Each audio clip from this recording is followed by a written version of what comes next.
For the past 5 years, Help Heal Humanity has successfully run an elementary school in Canaan, Haiti. Due to COVID-19, the political unrest, and the recent earthquakes, food is scarce. The students attending our program are coming to school starving, and therefore causing a disruption in their academic goals. We need your help, now more than ever, to provide these students with the nourishment they need to continue their education. Our goal is to raise $100,000 so we can feed 100 kids lunch daily and send them to school in the upcoming year.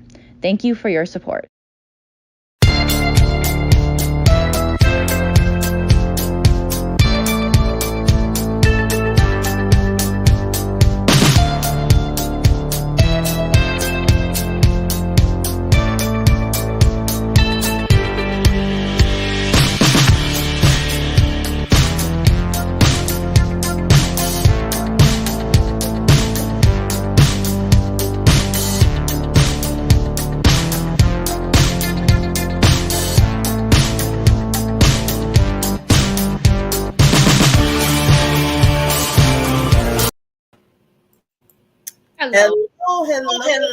Hello. Can you hear me? Yes. Can you hear me? Can you hear me? Yes, I can. Yes, I can. How are you today, Miss Barbara Beckley? You know, it's just been so long since I seen the Queen Serena. I mean, oh my God, you just can't stay away from me that long. Right? I know you're like, Barbara, we just talked this morning. In the afternoon and the evening. So, yeah, welcome. How are you? I'm doing amazing as always, you know, and if I wasn't even doing that amazing, doesn't mean why complain about it, right? That's not gonna get anybody nowhere. It just makes you feel more like, ugh, like icky. Yeah, I know. Somebody the other day was like, Serena, what's wrong with you? Because usually, you know, I'm a lot. And I'm like, oh, I'm just don't want to complain. So I'm being kind of quiet. What's the point? And sometimes you have to do that. I mean, that's what I do. Because, you know, usually I'm like, yeah, you know, all that other stuff. And then sometimes I don't feel like the yay. So I just kind of okay, let me be the yay, quiet yay. Yeah. But I think both our personalities are so loud and so like happy and positive that when we're not like that, people get scared, right? They get nervous, scared. A lot of things go on in their head, like, yeah, okay, what's going on? Do we need to get a what they call it, a intervention? Yes. No, just a little vacation.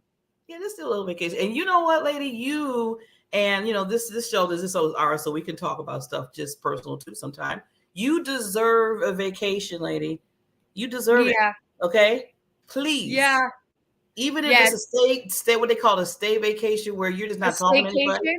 Yeah, staycation, and just say, I'm not talking to anybody. Yeah, it's coming. You know what it is? It's just I'm sure, you know, the audience out there and everybody who listens, you know, when you have multiple things happening at the same time for an extended period of time, you know, I think, you know, when you hit your limit, and I'm still doing it and I'm still going, but I'm very much looking forward to, you know, a good maybe 4 or 5 days where I just totally disconnect before I go back to the classroom, and then there's no disengage no for break a while. Again. Yeah. So disengage. Somebody was telling me the other day, they said, you know what, sometimes Barbara, I just have to disengage. I'm like, you know what, I kind of like that word. I'm gonna use that sometime. I just need to disengage a minute. But yes, but you know, speaking of me, I mean, you, Miss Barbara, you know, in the time that I've known you, you're always present, you're always available, and I'm absolutely really scared because I feel like you never sleep. Like, you know, sometimes you wake up in the middle of the night and like, unfortunately, I don't know, like I'll just look over at my phone. I'm like, does this woman, and to the people who are listening, I don't know how Barbara does it, but you know, I've sending you texts through the whole day. Yeah, I know. Yeah, I know you wake up like morning, 4, 6, 9. Like it's like a 24-hour clock with you. I'm like, yeah. You know, it's weird because I've been noticing that a lot lately. Like when thoughts or ideas just pop up, you know, I can just be like, bing, and I feel like I got to do it right then and there, else I'll forget, or you know, things happen. And that's what happens to me when I be thinking about HHH with you. And I'm like, oh, that's a good idea. I got to text with Serena. Yeah. But Yeah. talking about good ideas, and this is what, one of the parts about the show, just to let everybody know, it's just not me and Serena having like wonderful talk with each other, because we love that all the time. And we like to talk to you guys too. But the other thing is to give you some teachable moments that we do on the show. And before we bring our nonprofit guest on, as we're spotlighting tonight. So one of the things that I wanted to kind of go over, Serena, is I know we've been talking about the different aspects of a nonprofit, but I was thinking, I said, people, they might hear Help Heal Humanity and know your backstory and know, about Hades and the campaign. But I don't think they understand all the different aspects of Help Heal Humanity. So what I want you to do, because you do it so well, is I'm going to bring up the website of Help Heal Humanity. And I'm going to show that there's like Help Heal Humanity Yoga, Help Heal Humanity Business, Help Humanity Education. So and then the list goes on. See, Serena knows. Yeah, so, it does. I think we need to kind of give them some explanation about that, how you got to that point of adding all these different these levels of Help Humanity.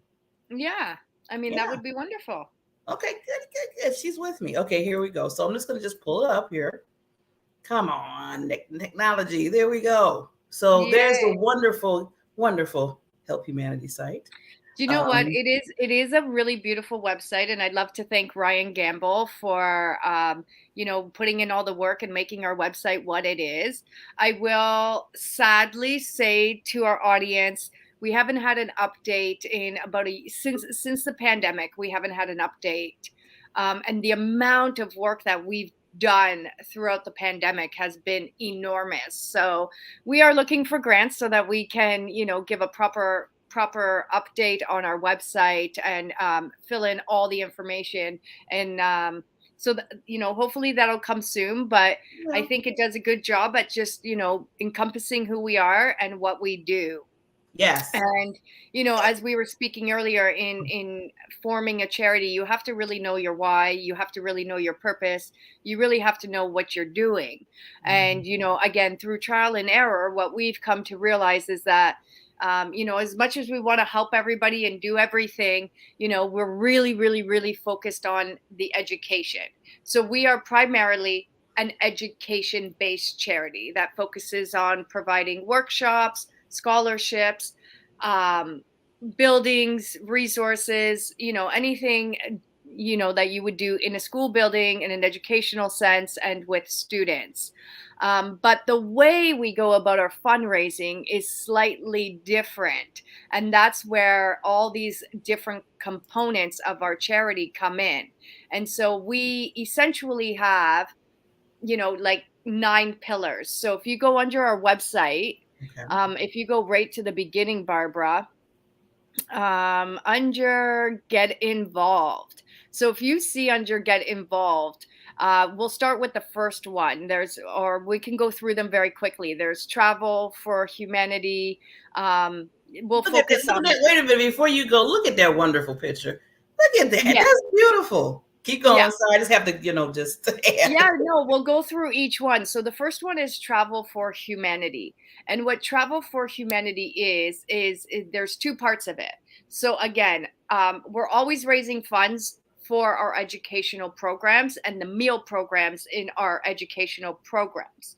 But Travel for Humanity is twofold. One of them is an actual service trip to Haiti, which means you come down to Haiti with us for 1 week. We bring you to the school. Like, this was a group that we brought in Chicago. We brought 10 people down. We like to keep the group to a minimum.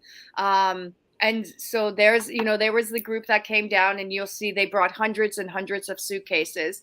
And that entire week, that's the bus that we rent, and that entire week is dedicated to service in Haiti. So we visit the school site. We visit, this was us in Cité Soleil, which was another area in Haiti that we do work in. So a Travel for Humanity trip involves going to one of our project countries. We curate the entire trip for you. And so we do programs all week long with the community. So we'll do art activities, sport activities. We'll do clothing drives. We will paint. we'll do a whole bunch of arts and crafts. And Travel for Humanity is for people who want to come, want to experience, want to give back, and impact the communities that Help Heal Humanity services. The other component of Help Heal Humanity that we were about to get started doing, but because of COVID, we were not able to, is, people who just want to travel the world, people who have those things on their bucket list, like I want to climb Mount Kilimanjaro, or I want to walk the ruins of the Mayan, or I want to go, do the Camino de Santiago. These are some like things that everybody has on their bucket list. Well, we want to start to curate those trips for people. So basically, we're going to curate the trip that you've always been wanting to do, but we're going to add in a little element of service. And while you're doing that trip, we're going to collect a little bit of funds for our charity, and we're going to give back to help our charity. So it's like dual purpose, traveling with, purpose and service in mind. So that's one of the components and one of the ways in which HHH raises funds and awareness, again, is through Travel for Humanity. The next pillar we're going to go to is Yoga for Humanity. And again, yoga is, something that I discovered in my early 30s. I fell in love with it. There is a massive yoga community, like the group that you're looking at right now on the screen. That was a group of yogis where we were all working and training together. And I'm not lying to you, out of that picture, I'd say at least 70% of these students, once they heard about what Help Heal Humanity does, they went back into their yoga communities, and all of them did by donation classes, workshops, concerts. You can see here charity yoga retreats. So Yoga for Humanity, in a nutshell, is basically using the gift of yoga, in which a lot of yogis, that's what we do. And it's doing the yoga class, doing the yoga workshop, or doing the yoga retreat with proceeds supporting Help Heal Humanity. And again, that's just using something that you already do in your life, if you're a yogi, with a certain percentage of it going back to our charity. And our charity yoga retreats have raised about, they 2018, 2019, they raised about $10,000 to $15,000 a year. But then again, during COVID, all of it stopped. So we will be picking this back up again. And again, these are just very creative ways of using the things that we do in our life to create funds and awareness for our educational programs around the world. Well, you know what, Serena? Just to take a quick pause, this is beautiful. I mean, I can't wait till you get back to this. I'm going to have to, ever since you've been talking about yoga and I've been seeing all this, what you've been doing, and everybody just looks so nice and peaceful, I said, I got to do some yoga. I got to get into yoga. You know what? It's yoga is a beautiful practice. I will admit, like firsthand, yoga is what I consider to be a very privileged sport and activity. It's costly. It's quite costly.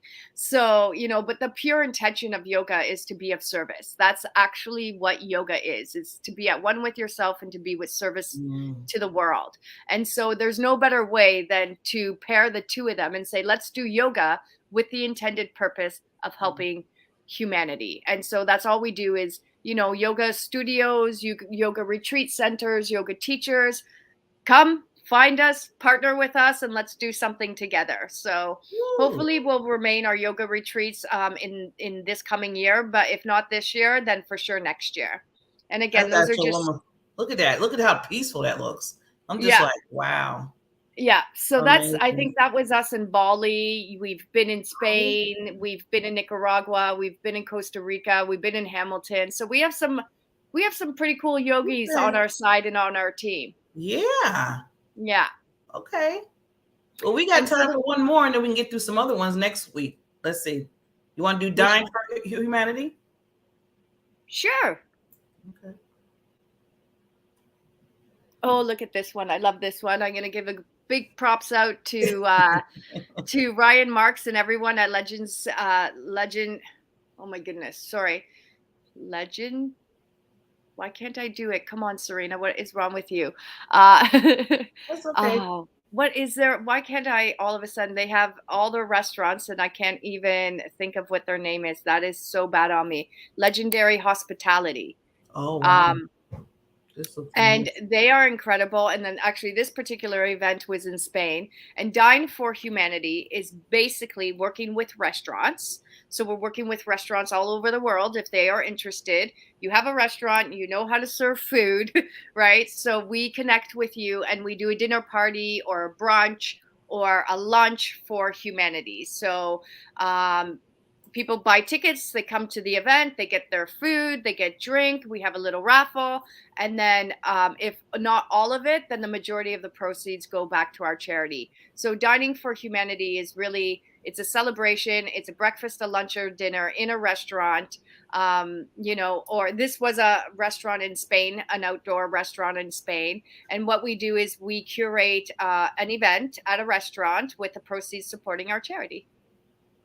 This And is that's Dining for Humanity. And again, like we said, there's 9 different pillars. Today we spoke briefly about the travel, look about the at yoga, that. and about the dining, right? And at the dining events, we always have musicians come in, we always have artists come in, we always have raffles, draws. So they're basically just really awesome fundraising events.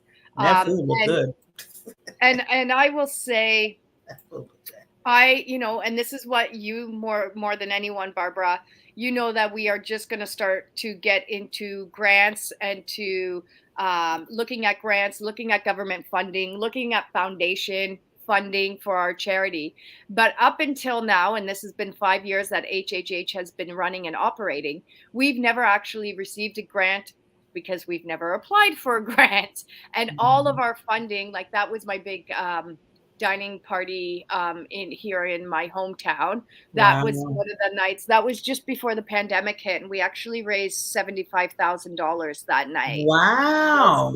incredible, and I That can't. is amazing. Yeah, so we're gonna. Wow. I'm gonna try to do one again before the year is up. There's Patricia. She was key in foundation and helping to build up our charity. And so, yeah, these are just pictures of the events and the dining events that we do to raise funds and awareness. The one thing, It's funny. I was gonna say, before you, I'm gonna cut you off, but I was just gonna say that it's just really amazing how you put certain things together to go towards HHH. And I would have never thought about, like, dining and the yoga and all that to kind of link with fundraising and getting the money for it towards the. well, I think that just came from who I am. I've always worked in bars and restaurants, and I have that Italian upbringing where it's like entertain. And because, like, I think anybody who knows the backstory about Help Heal Humanity, it started in my classroom as a teacher and an educator, right? And so when it came time to fundraising, I had to be creative because I'm not a charity. I'm not an event planner. And I got creative.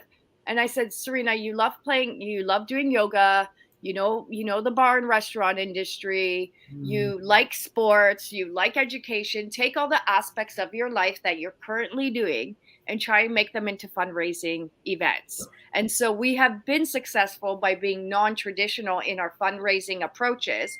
However, COVID took a big hit on us, and Everybody. we are going to continue to do these events, especially now that we can again. But yeah, this is the VIG. This is I'm sure you've heard me speak about Ryan Marks before.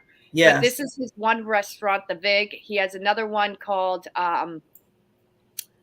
Welcome Back Cotter, which is a super cool one, and he has one that he opened again that is, if you think this one, the VIG, is beautiful, you should see his other restaurant. It is impeccable. That is so beautiful. yeah, and so if you go to our website, it talks about the different ways that you can get involved in any of these aspects, whether it's dining, whether it's yoga, whether it's education, whether it's business. So the reason why we did this is because we want to basically tell the world, it doesn't matter what you do. If you're in sports, if you're in arts, if you're in acting, if you're in singing, if you're in cooking, if you're in business, if you like, whatever you do, you can do that and give back to charity. So it's not like you have to change who you are or what you're doing. Whatever your gift is, whatever your talent is, there's something in it that you can use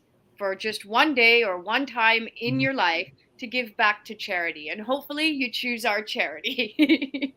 Well, Right? the thing that I love, just to some wonderful, first of all, thank you for going through some of those. And to let everybody that's watching, we're going to make sure we go through, because those were just like the three. I mean, there's Yeah. a few more, there's more. So we Yes. want to make sure Serena has more of that next Thursday. But what I like what you said, Serena, which is very, very smart, is that you looked at what you like. You look at the things that gives you joy, and to say, I can take that with the charity and put something together so everybody could basically appreciate, love, and give from that. Yeah. And that's what you did. Like you said, you took your yoga, you took the dining, the whole of the event, the plan that you like and all that. You just said, okay, let me just put all that together and create some fundraisers.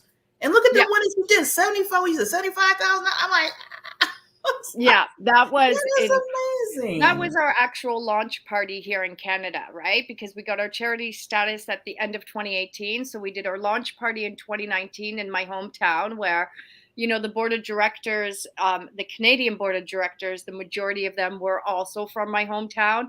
And so we all, we filled that room. There was 250 people there. And wow. And then we had some incredible members of our board working in the sponsorship table. So between the ticket sales, between the drink sales, between the raffle, between the 50-50, and between the sponsorship, we had a very successful night. So anybody who's listening, it could be done. Ready. Yeah, I'm hoping to do one. I'm hoping to do one again in my hometown. Probably the end of October, early November, just before Christmas and the holidays. And hopefully we can be just as successful, because I think a lot of people love our HHH events. Yeah. I will say, whether it's a dining experience, a business experience, that was supposed to be my alarm for another day. We like to have fun, so I will say for sure, the people who have attended our local events, they always say, when are you doing another one? Because we entertain from head to toe, and we give such a good night that you kind of forget that, wow, we're actually doing something good by doing this, right? And I love that about us, there's only a couple of minutes throughout the night where I'll go on the stage and give a little bit of speech about what we're doing. But ultimately, it's a whole bunch of incredible people coming together to celebrate, love, and give back. Well, you know what, Serena, that is just amazing. You just pour out so much your heart and soul, and you can just see it in what all you do. So again, me, I'm going to throw that love to you as always. Yeah. But I will say, and I'm learning as I go, still 5 years in the making.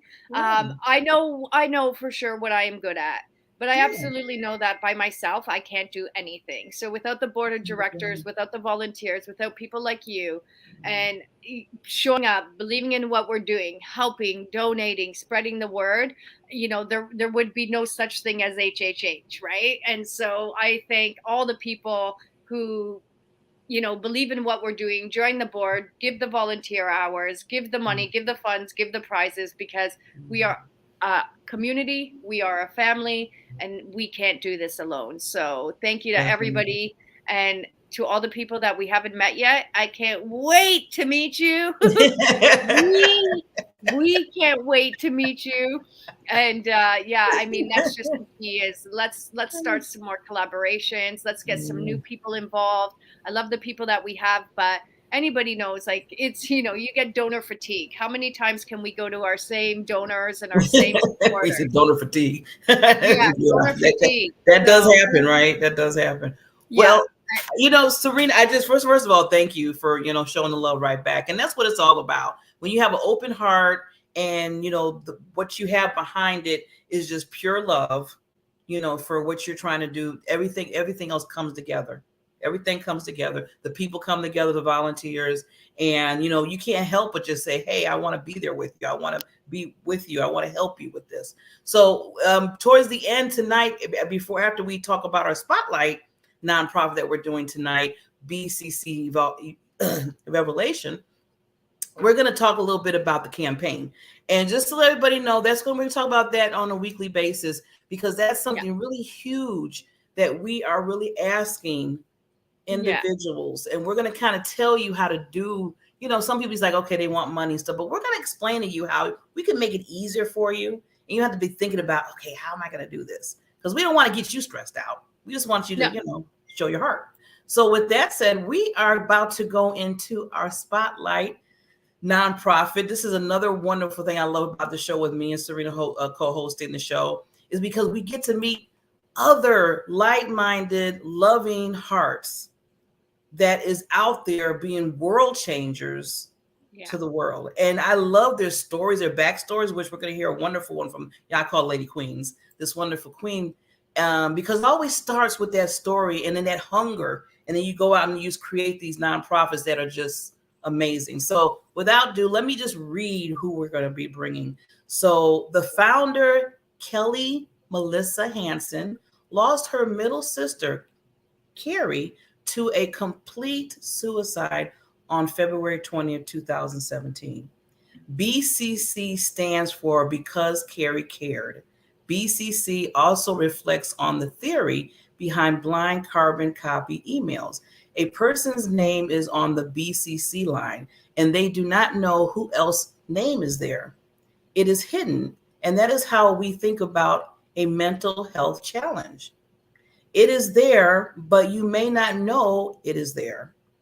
Her goal, this Queen Kelly, is to get the hidden names listed on the BCC line to the 2 line to open up the conversation about mental health, so that they start breaking down the stigma.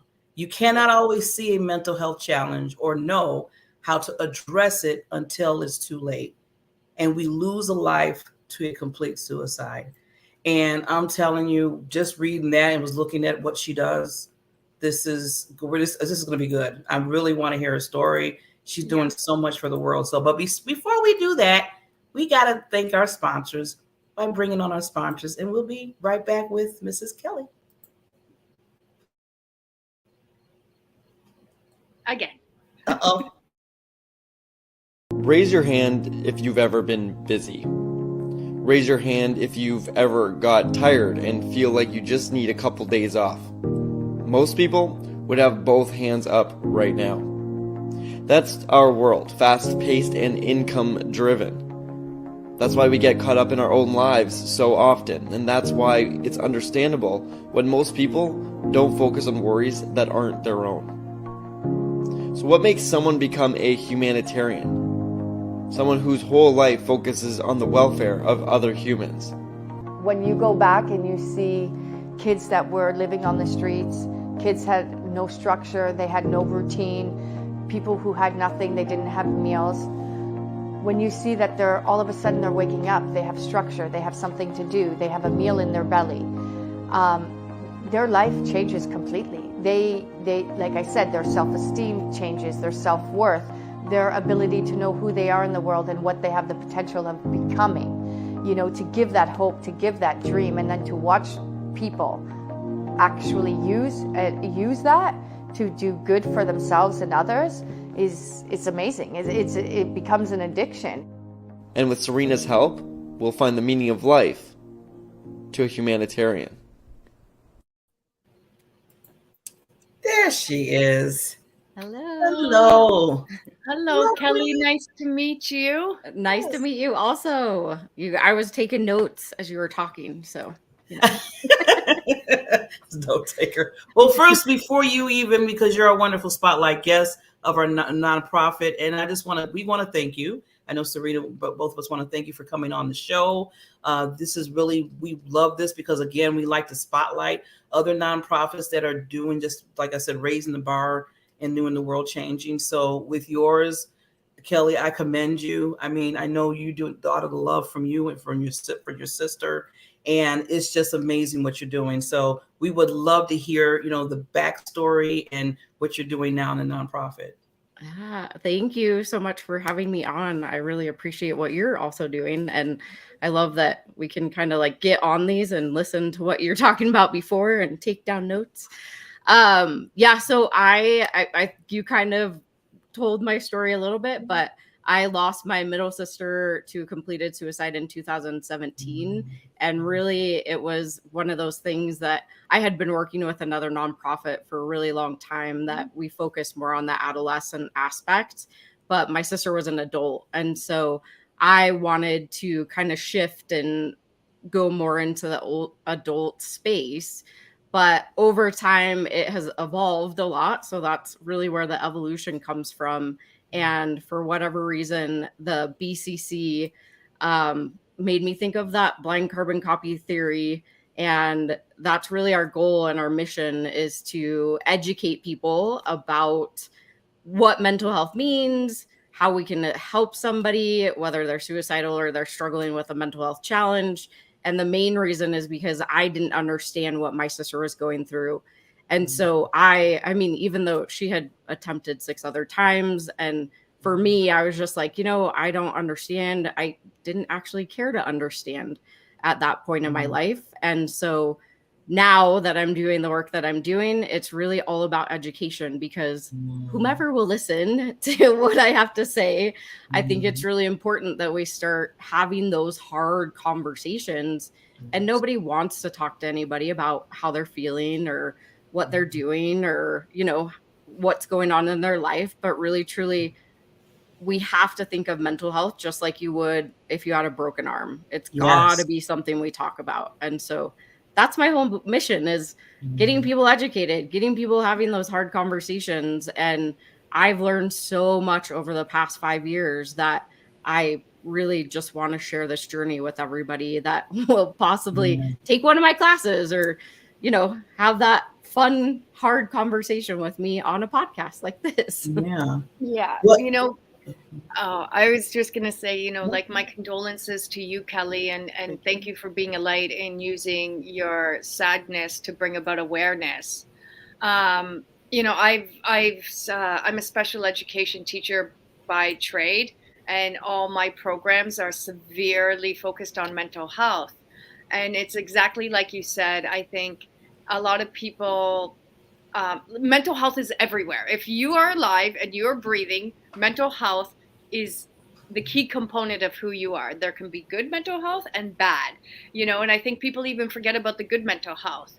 But then focusing on what to do when you're not okay is something that I believe should be taught in mainstream schools, and should be taught, to all beings everywhere, because it doesn't matter who you are, even when you have the greatest mental health.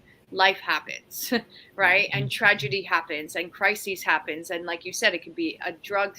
And I always find that mental health sometimes goes very much partnered with, addictions, because a lot of people are masking their mental health, numbing the pain with the addiction. And so a lot of people just are naive to it, or like, oh, he's a drug addict, oh, he's an alcoholic, or, they don't care. But when you hear their stories, when you know the pain that they're going through, it's very, very difficult to take that on. But again, if we open up and we talk about it and we give tools and resources to learn how to deal with it, the world can shift just based on that education factor of knowing how to deal with your brain, which really defines all of who we are.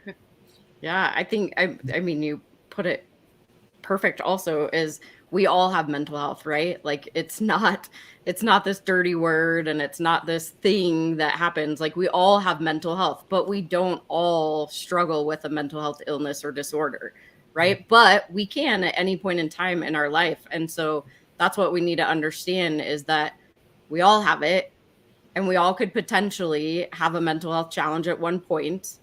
But it's really important for everyday people like you and I and everybody else that might be watching this, that you can be that one person that creates that safe place for whomever might be going through this challenge.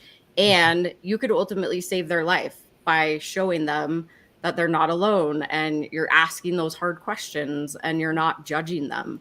I think that's the biggest thing, is that, I mean, mental health has no borders. It doesn't discriminate. It touches every single socioeconomical group. And so why not have the conversations? Can I ask you, Kelly, where are you from? Where is your organization? where are you founded? Where are you working? Yeah, I am in Aurora, Colorado, and that's where we founded, and I work out of my house. So Oh, okay.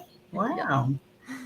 Yeah, Everybody that's works out of their house now, so well, true. that's Yes. normal. well, it's the majority.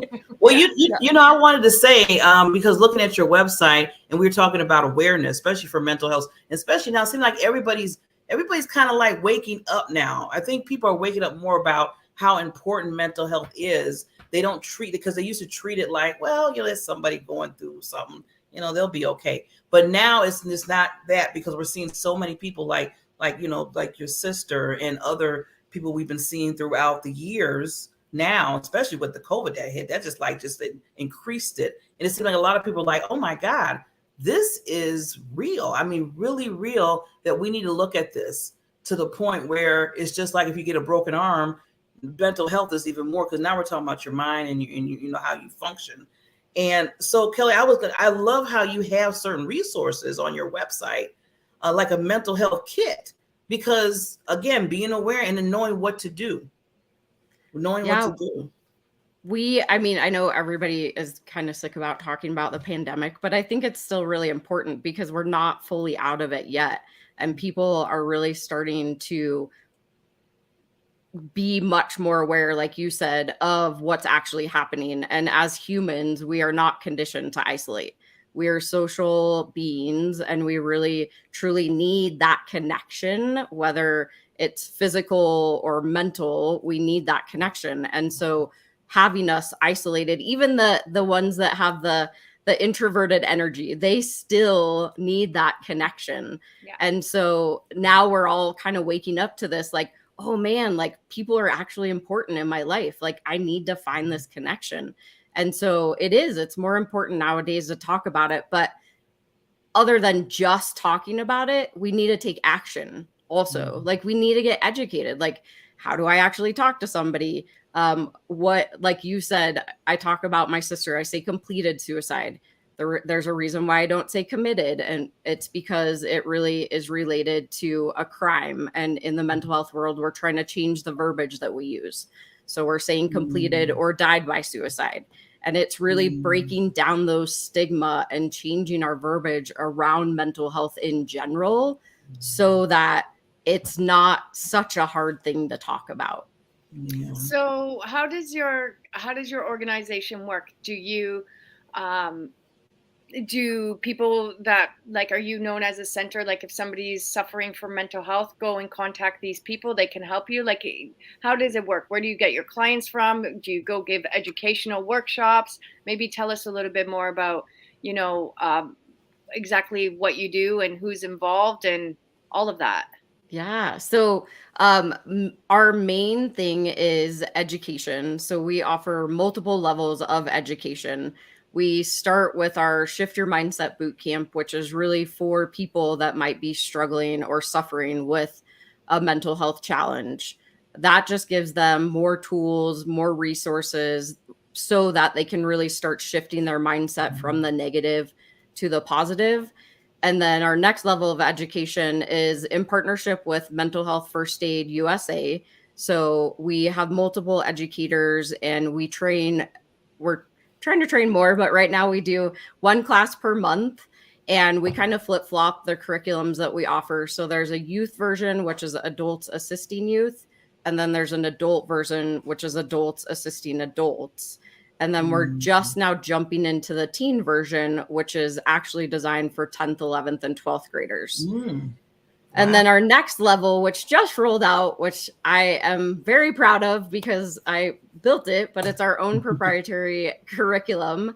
It's called Breaking the Cycle of Trauma. But ultimately, it's another added layer of understanding mental health, why understanding trauma is so important, how it affects you from over the time of, like, during maturation periods, and then how we can build in resilience and do a safety and self-care plan.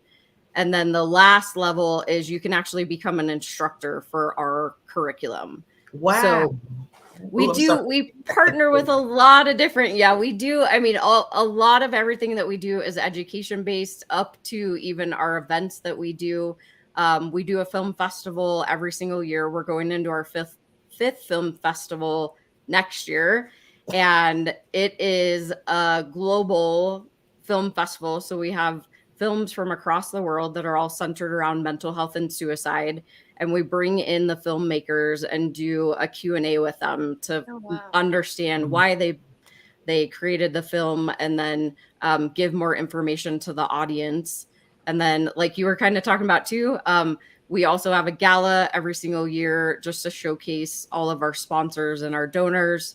And then we added last year a cornhole tournament. I don't think we're going to be able to do it again this year, but we're going to find one other fun event to do throughout the year. And I forgot, on the education, we also do we launched a Give Youth a Voice, and it's ultimately designed for youth in mind, because in Colorado right now, suicide is the first leading cause of death for ages 10 to 14. Oh my God. Wow. 10 to 14? Wow. Yeah.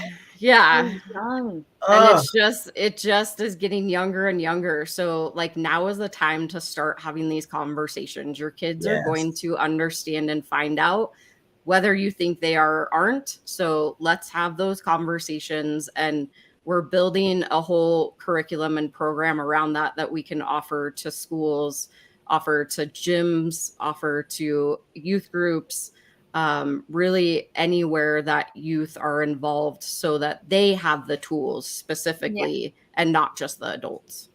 And when you are referring to mental health, you're looking at all the different diagnoses, right? Like, it doesn't matter, you're bipolar, schizophrenic, it could even, it could be an eating disorder, it can be, it could be anxiety, depression. It's, you're looking at all the various aspects of mental health, and how to cope and how to manage. And like you said, the most important thing that your charity is doing is educating people who have mental health, and educating people who are not suffering from mental health, but can maybe be the caregivers, the light and the hope, and or know how to manage the people around them that are suffering from the mental health.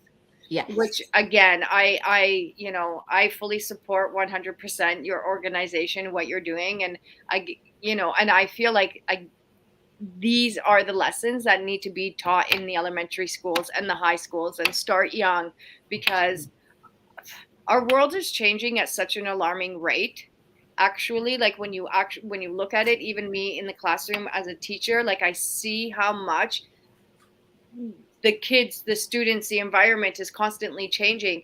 And if anything, the students and the youth are having more and more pressure, more and more anxiety, more and more depression, because there's so much going on in the world and in their lives, and with this phone that unfortunately is becoming the world. And I know my students, when they see their phones, like that's the end all be all. Like, they believe it. There's nothing else.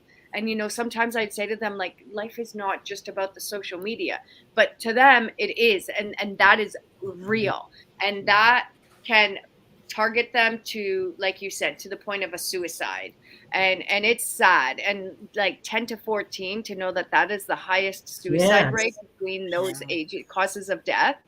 Those are alarming facts, and those are sad realities that need to be confronted. And I've always said, I am the teacher that doesn't believe in academics, not because I don't think academics is important, but those real issues that define and make up who we are, nobody's really teaching us. If we want to seek that information, we need to go and find that by ourselves, by doing workshops or paying fees or doing all the work that you have started to do. And again, how do we get this message to all people at a young age, and make it like, not that history and English isn't important, but make this part of the curriculum? Yeah. What I really love, Kelly, is the one that you created, Breaking the Cycle of Trauma Master Education. And you go from, domestic violence, substance abuse to bullying. And that really connects with me, and even the grief part of it, because I was bullied heavily when I was younger. I mean, for like 5 years, I was bullied, where people basically told me I wouldn't be anything. I mean, there was some kids telling me I'm from another planet. They thought I was from another planet because I was just they just thought I was just nothing really. And to take that on, and when you're growing up, in your 20s and 30s and 40s and 50s, well, I'm telling my age, and still have that lingering in your mind. And sometimes, you know, you don't realize that it still might be there when certain other things happen in your life. So that's why I'm loving what you created, because you got to get to the core, you know, of what's going on. You know, you have the symptom, you know, you're like, well, why is Barbara all this and that? But then there's something more deeper that you have to really dig deep. And that's what we miss out sometime with people. And that's why they have the mental health issues, because, you know, we be like, well, they're just, this is how they are. Or, you know, they don't do a check-in with nobody. I mean, me and Serena, I'm always checking with her. I'm just as an example. I said, Serena, you okay? Hey, love you, you know. And I think that's what we need to do, because when you see something different with somebody, that should be kind of like a trigger to say, okay, they're not acting the way they usually do, or something is not, you know, feeling right. And we need to really look at that, I think, better than what we do, because you can be saving a life by checking in. Yeah, that's actually the reason why I wrote this curriculum, is because we don't talk about trauma enough, and how we literally lock it and store it in our bodies, which ultimately manifests. And I know you were talking about yoga, and yogis understand this, right? It manifests different illnesses and disorders, and I call them dis-ease, because it's, you know, it's all these things that your body starts manifesting because you are locking trauma in your body. And my main was, I actually paired two traumas together. And that's kind of what started my journey on.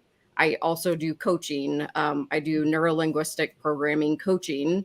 And that was the journey for me. Was my son had seizures, and then my sister passed, and he actually had his last episode of seizures on her celebration of life.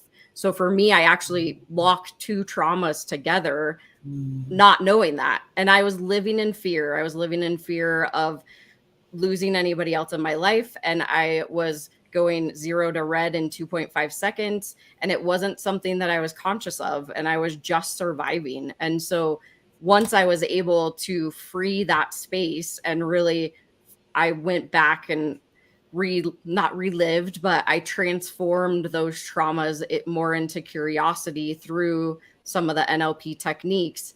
I was finally free, and I was able to speak about my sister. I'm able to speak about my son's seizures, and there were so many things just from those traumas that were keeping me stuck. So it's true, like, and that's where this curriculum came from. Was I want people to understand that, like you talked about, like, bullying can affect you your whole entire life if you don't have a chance to resolve what's going on. And thank you for sharing your journey too, because it's definitely something we do need to start talking about. And you know, the more people we can get educated, the better our lives, our communities, and kids. I mean, we're just, yeah. And one thing that you said, that the other thing that you said at the beginning of the show that really, you know, I felt a lot, was your experience with your sister. I mean, I also have a sister who suffers from severe mental health. And it's like you said, like, if you don't understand the illness, you could be contributing to it. Right. And you don't, because you don't understand, like, in your mind, you're thinking, like, what the hell is wrong with them? Like, just do this and just do that and behave like this and do this. And then you also start to, like, get angry and or bitter or upset at them because they're not getting it. And again, that can create a negative snowball effect. So if, like you said, if we are aware of what the people are going through, we can approach them with so much more compassion and empathy and love that will help you as the person who has to deal with it, and help the person who is actually dealing with it. Because if you don't know that, that can turn an ugly situation really ugly, right? And that's the key. And, you know, my heart goes out to you, because I'm sure as you live through the education piece and recognizing, I'm sure that's really hard for you as well, and saying, shit, sorry, excuse my language, Barbara, like, I coulda, shoulda, woulda, right? And so that's why, by providing this education to people, anybody who's living with the mental health or living with somebody with the mental health, these kind of courses can be an absolute game changer, saving people's lives, saving family, crises, trauma, in just knowing what to do and how to do it properly. Yeah, and I called my sister the crazy sister. I thought she was over dramatic, right? Those were the terms that I used when she was alive. And now in retrospect and with all the resources and knowledge that I have now, I'm like, man, I was not very nice. And I call them the shoulda, coulda, woulda, hoodoo, voodoo, we do's. That's what I call them. And you go through those. You're like, well, what if I had these skills? What if, but the whole thing is that I really truly believe that she's always been one that has led me into paths that I never thought I would be experiencing. And so I really look at this journey as something that she led me into that was my purpose in life. And so although it stemmed from a tragedy, it really truly has been A blessing. Incredible, a blessing. Yeah. Like, I mean, amazing journey that I don't ever want anybody else to go through. So that's why I'd you love do. to educate people, right? And it's just wonderful that you did a tribute to her by creating this nonprofit, and that she lives on through this and through you and through everybody that's getting awareness, everybody that's getting help, everybody that's getting trained, everything that you're doing. I mean, it's stemming from her. She's like that, I always say, the ground where you have the dirt and the seed. She's like that seed, and everybody's growing from that to understand how important this is. So I commend you. I really commend you for that. Thank you. Thank you. Commend you. Well, I know our time is short, and I want to make sure that Kelly gets in if she wants any lasting words to tell our audience how to reach and other things that might be going on, and then we'll just close out from there. Of course. Yeah. So you can find us we're across every single social media you could possibly imagine, even TikTok. We're bccevolution.org. And then you can also reach out to myself personally. You can send us a message. We have a whole bunch of resources on our website. Join a class, get educated. We do everything virtually. So really you have no excuse. But I just want to say, and the thing that I always say at the end is, if we open our hearts, minds, and mouths together, we can make mental health matter.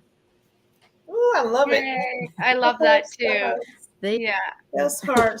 Well, thank you, Kelly, for coming on. Serena, any last words for Kelly before we get to our last part of the show? No, I just want to thank you for the work that you're doing. And I hope that everybody gets to experience some and goes to look at your website. I'm going to go take a look at your website. Maybe Barbara and I are going to take one of your courses. Who knows? But to everyone watching, mental health is real. It's everywhere. And if you do just, engage a little bit and understand it better, it can literally change the world. So thank you, Kelly, so much for BBC Evolution and what you're doing. Everyone go check that out. And it's been a pleasure learning from you. Thank you. Thank you so much for having me. I appreciate it. Yay. We'll be right back. Thank you. Today, over 1 billion children in the world live in poverty. At Help Heal Humanity, our goal is to connect children in need with people like you who want to make a difference. Our student sponsorship program helps provide children with the necessities for a healthy and successful start to life. When you sponsor a student, you're not only giving them the gift of education, you're giving them the best chance for a brighter future.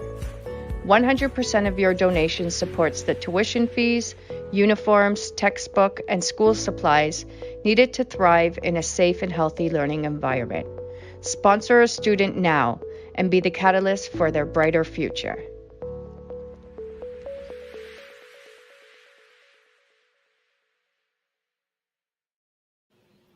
Wonderful, awesome, amazing. So before we sign off, as we said we're going to do, and you're going to hear us every week, I want Mrs. Wonderful Queen Serena to kind of just talk a little bit about the campaign. And I'm going to take myself down so you can really listen to what she has to say. Whoa. Okay. Hello, everyone. And I'd like to take a minute to introduce you to our Help Heal Humanity $100,000 campaign. This is one of the biggest campaigns we've ever put together. The intention behind the campaign is to send 100 kids back to school this September 2022-2023 school year in our community in Haiti. And what this covers is the full tuition fees, exam fees, registration fees, school bags, school supplies, 2 uniforms, and all the textbooks for 100 children to go to school. And in addition to that, is to receive a hot cooked meal, 2 snacks, and water daily. Haiti is one of the poorest countries in the world. It has been struggling significantly since its 2010 earthquake. It's had another earthquake last year in August of 2020. Also, a recent assassination of their prime minister. Their president, not their prime minister. My apologies. And the complete gang violence. Haiti is in a complete state of emergency. And we have been working on the grounds in Haiti since 2010. We have successfully built a school. We have successfully been running that school for 5 years now. And this year in particular, we need everyone's help more than ever to bring back all 100 students. With, again, full school fees and meal plans. And we know that education is the key to success. We know that this is going to give students structure, hope, opportunity, and start to create the new future leaders of this country. So $5 is like, everybody giving $5 adds up. You know, it's $500 to send one student to school for a year. I've been telling everybody to have a little dinner party. Have a little dinner party at your house, you know. Everybody bring something. It could be like a smorgasbord, and then bring $25, bring $30, bring $50. And if you have, 6 or 7 of your friends over, your family members, you guys can have an incredible night of eating dinner, celebrating each other's family and friendship loves, and at the same time send a student to school for a year. So go to our Instagram, go to, www.helphealhumanity.org, go to our Facebook, go to our Instagram, Help Heal Humanity. And, like I said, every little bit adds up to change. And I can say firsthand, we have people on the grounds. There is no paid employees. 100% of your donation is going directly to the children and the families in need. And together we can do this. So please consider being part of our HHH student sponsorship family. Go to our website, go to our, social medias, donate $5. Anything over $20 comes with a tax receipt. We are registered in Canada and the US, so we can give that charitable tax receipt back to you. And together we can literally help heal humanity, one student, one classroom, and one educational building at a time. So thank you, Barbara, and thank you, everybody. I really, really, really do believe this is a massive global effort, and if everyone just gave a little bit, it would add up to a lot. And we really need your help. And as we said at the beginning of the show, Help Heal Humanity is all heart. We are all heart. Nobody's getting a paycheck here. We are giving because we believe in the power of service. We believe in love. And if you believe in, helping us and making a difference, please donate to our $100,000 campaign. And I think that's it. I love you, Barbara. I love you, humanity. Thank you for the show and for always being the light. Like, you're amazing. Thank you, Queen Serena. And she said it all. So all I'm going to say is we will see you next Thursday. And remember to look down below and follow what this lady said. That's all I have to say. Donate. We love you. We'll see you next week.